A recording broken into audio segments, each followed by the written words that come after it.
హే వదిలేసేతారా? ఈ social media కాలంలో ఇదంతా మనం ఇద్దరు చూడాలి. అంత అబద్ధమే చెప్తున్నాడు.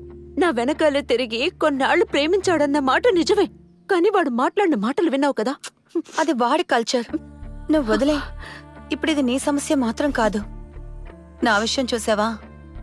వేరే దారి లేకుండా ఒక సినిమాలో ఎక్స్పోజ్ చేసి యాక్ట్ చేశాను డబ్బు కోసం. కేవలం 2-3 షాట్లే. అది తీసి షేర్ చేసి నన్ను అవమానిస్తున్నారు. మనం ధైర్యంగా దిగిపోయాం కదా.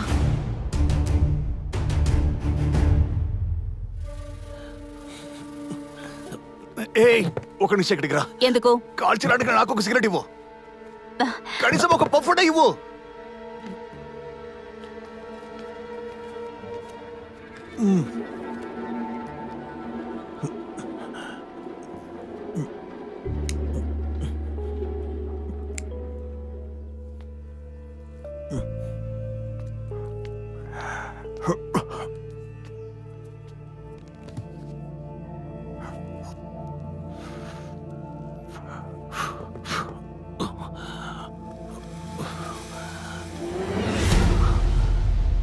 ఇప్పుడు ఈ విషయాన్ని ఎలా ముగించడం?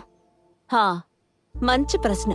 దీనికి ఒక ముగింపు చెప్పి ఇక్కడి నుంచి వెళ్తే చాలు, లేదంటే జరిగేదే వేరు. నువ్వు వదిలేసి వెళ్ళినా ఇప్పుడు మేము దీన్ని వదిలే ఉద్దేశమే లేదు. లేదు లేదు, నేను ఊరికి అడిగానంతే. నేను స్ట్రాంగ్ గానే ఉన్నాను.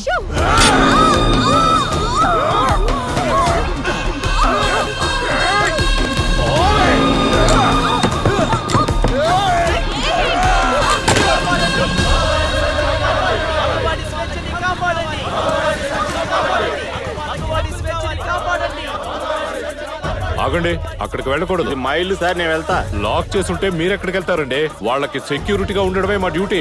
సార్, సెక్యూరిటీ ఇచ్చే ముందు ఈ అరుపులు కేకలు ఆపితే బాగుంటుంది. అన్నా వద్దునా, సమస్య చాలా పెద్దదిగా ఉందన్నా. ఏ సమయంలో ఏమైనా జరగదు చెప్పేది వినండి అన్నా. నువ్వే ముందు ఏదో ఒకటి తీసుకొచ్చి తాళం పగలు కొట్టు. అవునా? నిజంగానా? ఇప్పుడే పగలు కొడతా. ఏం చేస్తున్నారు? వాళ్ళ దగ్గర సైనైడ్ ఉంది, ప్రాబ్లం వస్తుంది. రానివ్వండి సార్, అందుకే నేను ఇక్కడికి వచ్చింది. జరగండి జరగండి జరగండి జరగండి జరగండి. పక్క తప్పండి. పగలు కొట్ట. అన్నా కొట్ట. పగలు కొట్టు. కొట్టరా గట్టిగా కొట్టే కొట్టండి. ఏంటి సార్ ఇది? సార్ అన్నా లోపల ఇప్పుడు తాళేశారు. ముందు ఎగిరి తండ్రా. తప్పుకోరా, నేను సహాయం చేస్తాను.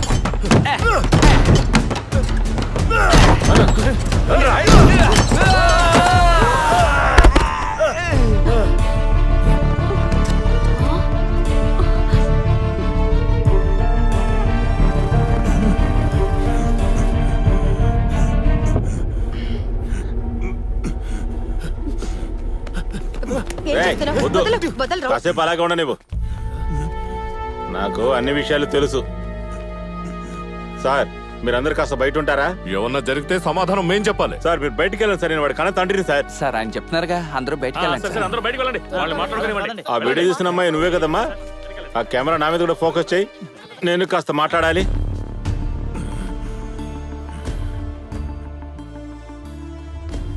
హలో మిథున్, ఒక చిన్న ప్రాబ్లం. ఏంటో తెలియడం లేదు. నేను లైవ్కి వస్తాను. మొదలు పెట్టనా? ఆ, ఇక్కడ దరిద్రుడు కూర్చొని ఉన్నాడు చూసారా? వాడి తండ్రి నేనే. నా పేరు పద్మనాభం. ఇక్కడ అందరూ నన్ను పప్పన్నా అని పిలుస్తారు. 30 ఏళ్ళు పోస్ట్ మ్యాన్ గా చేశాను. నేను రిటైర్డ్ అయ్యి 4 ఏళ్ళు అయ్యింది. ఈ అమ్మాయిలతో వీడింత దారుణంగా ప్రవర్తించినందుకు ఈ దండన వీడికి చాలదు. ఇది చెప్పడానికి నాకున్న అర్హత ఏంటా అని మావిడ మా ఊళ్ళో వాళ్ళు నన్ను అడగొచ్చు. దానికి జవాబు చెప్పడానికి ముందు వీడు చేసిన నీచమైన పనికి మనం ముగింపు పలకాలి. ఇదేమైనా కోర్టు పోలీసులు వద్దని వీళ్ళు కూడా అంటున్నారు. మరైతే ఏం చేద్దాం? అది చెప్పడానికి ఈ ఊళ్ళో ఒకళ్ళగా అర్హత ఉంది. అయ్యప్ప, నువ్వు వెళ్ళి తను పిలుచుకురా. అలాగే.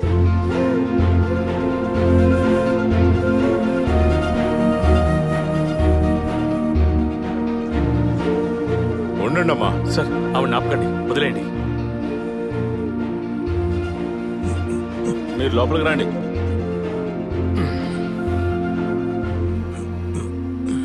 ఈవిడ పేరు అమ్మని. ఈ ఊళ్ళో ఉన్న అందరికీ తెలుసు.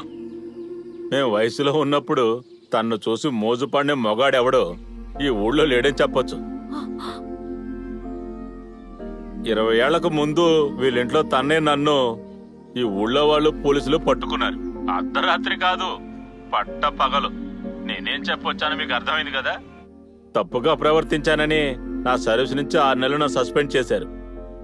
తర్వాత వీళ్ళమ్మ ఇంతవరకు నాతో మాట్లాడలేదు, ఈ ఇంటికి కూడా రానివ్వలేదు. కానీ వీడికి వీళ్ళమ్మకి ఈ ఊళ్ళో వాళ్ళకి తెలియని కథ ఒకటి ఉంది. నేను అమ్మని చిన్నప్పటి నుంచి ఫ్రెండ్స్, ఒకే క్లాసులో కలిసిమెలిసి చదువుకున్నాం. ఒకళ్ళంటే ఒకళ్ళకి బాగా ఇష్టం కూడా. పెళ్లి చేసుకుందాం అని కూడా అనుకున్నాం. కానీ ఆ రోజు తన ఇంట్లో ఉన్న పరిస్థితుల వల్ల అది జరగలేదు. ఆ తర్వాత తన జీవితంలో అయిపోయింది. ప్రతిరోజు ఉత్తరాలు తీసుకొని వీళ్ళ ఇంటి మీదుగా నేను వెళ్తూ ఉంటాను. తన జీవితంలో ఒక్కరోజు కూడా తనకు ఉత్తరం రాలేదు. అయినా కూడా సైకిల్ తొక్కుంటూ అలసిపోయిన వచ్చినప్పుడు తాగడానికి టీ పట్టుకొని మరీ నా కోసం ఎదురు చూస్తూ ఉంటుంది. వాకిట్లోనే కూర్చొని టీ తాగేసి వెళ్ళిపోతాను. అమ్మని మిగతాది నువ్వు చెప్పు. ఈయన మా ఇంటికి వచ్చేటప్పుడు నేను ఎవరిని మా ఇంట్లో ఉంచను. ఎవరైనా సరే. అందువల్లే కొంతమంది ఇంటికి వచ్చి గొడవ చేశారు. మేమేదో తప్పు చేస్తున్నట్టు పోలీసులకి మమ్మల్ని అప్పగించారు. నా శరీరాన్ని ఎవరు ఎప్పుడు ముట్టుకోవాలనేది నిర్ణయించేది నేను. నా ఇష్టం లేకుండా ఇప్పటి వరకు ఎవరు నా శరీరాన్ని ముట్టుకోలేదు. నేను అనుమతించిన నన్ను ముట్టుకోకుండా దూరంగా ఉండే వ్యక్తి అది ఈయన మాత్రమే. ఎందుకని అడిగితే అందుకు నా దగ్గర సమాధానం లేదు. మేం చెప్పినా అర్థం చేసుకోరని తెలిసే మేమెవరికీ చెప్పాలని అనుకోలేదు. ఈ విషయంలో మీ మీద తప్పుందని నేనంటాను. కట్టుకున్న భర్తైనా ఎవడైనా మనకిష్టం లేకుండా ఎవడు చెయ్యి వేయకూడదు. మనకి ఇష్టం లేకుండా ఎవడన్నా చెయ్యి వేస్తే చెయ్యి నరికేయాలి ఆ క్షణమే.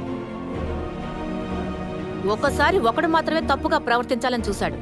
కాలుతున్న కర్రను తీసుకొచ్చి వాడి కాళ్ళ మధ్యలో పెట్టాను. ఆ సమయంలో నేను అలా ఉండేదాన్ని. నువ్వు ఇతనికి పుట్టిన బిడ్డవైపోయా, లేకపోతే చంపి పాతి పెట్టేదాన్ని.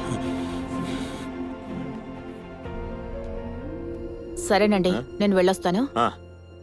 నేను వెళ్తున్నానమ్మా. అమ్మని యొక్క ఒక్క నిమిషం.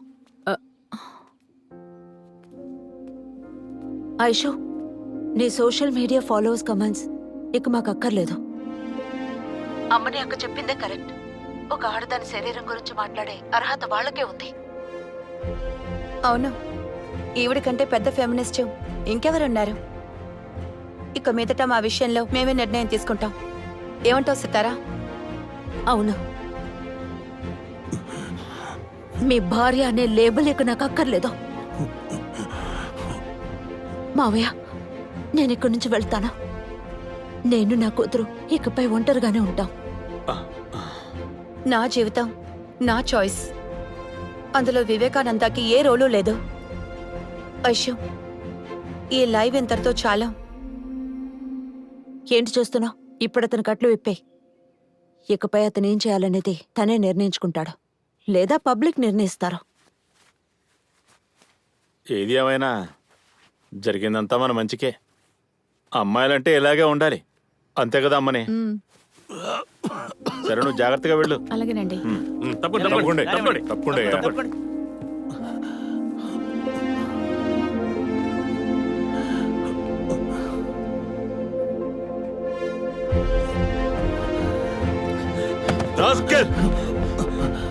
వెళ్ళరా బయటికి. ఇక మీదట నీకు ఇంట్లో స్థానం లేదు. ఇక మీదట నా ఇంట్లో నేనే ఉంటాను, నేను మాత్రం ఉంటాను. వీళ్ళ అమ్మకి నేను కావాలంటే తను మాత్రం రావచ్చు.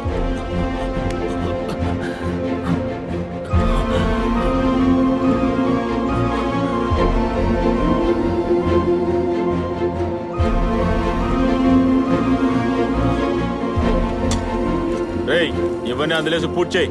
దాని మీద ఒక అరటి పిలక పెట్టు.